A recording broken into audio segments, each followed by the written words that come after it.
राज्यातल्या विधानसभा निवडणुकीनंतर विरोधकांनी अनेकदा ईव्हीएमवर टीका केली, बोगस मतदान झाल्याचा आरोपही केला। आता महाराष्ट्राचा हाच विषय विरोधी पक्षनेते राहुल गांधी यांनी अर्थसंकल्पीय अधिवेशनादरम्यान मांडलाय।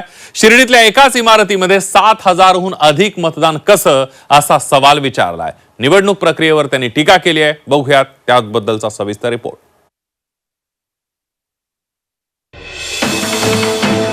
राज्यात विधानसभा निवडणुकीत महाविकास आघाडीचा मोठा पराभव झाला।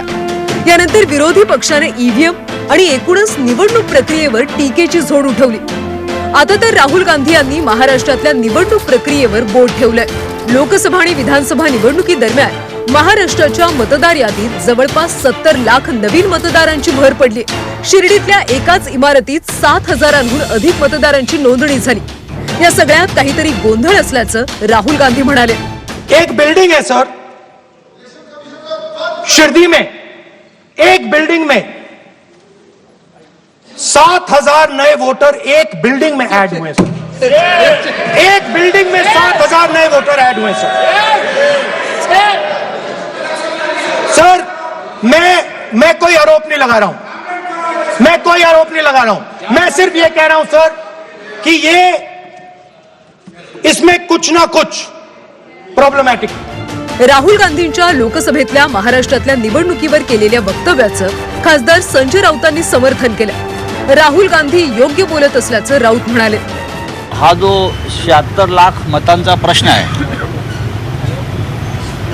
हाच खरा कळीचा मुद्दा आहे आणि निकाल लागल्यापासून महाराष्ट्रातला प्रत्येक जाणकार हाच प्रश्न विचारतो की शेवटच्या तासात 2 तासामध्ये जे मतदान अचानक वाढलेलं दिसतंय, हाच घोटाळा आहे आणि त्याचं उत्तर या देशाचा निवडणूक आयोगही देऊ शकला नाही।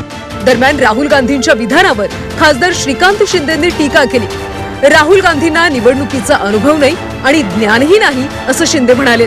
कि अभी हारने के बाद ये सब बातें राहुल गांधी जी करेंगे वो स्वाभाविक है।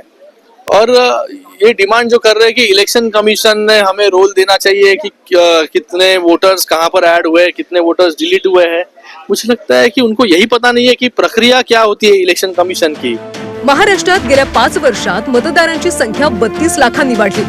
मग लोकसभा निवडणुकीनंतर केवळ 6 महिन्यात मतदारांची संख्या 48 लाखांनी कशी वाढली असा प्रश्न काँग्रेसनं याआधी सुद्धा उपस्थित केला होता। आता राहुल गांधी यांनी थेट लोकसभेत शिर्डीचा दाखला देत महाराष्ट्रातल्या निवडणूक प्रक्रियेवरच शंका उपस्थित केली। आता या सततच्या आरोपांवर निवडणूक आयोग काही उत्तर देतं का हे पाहावं लागेल। ब्युरो रिपोर्ट, झी 24 तास।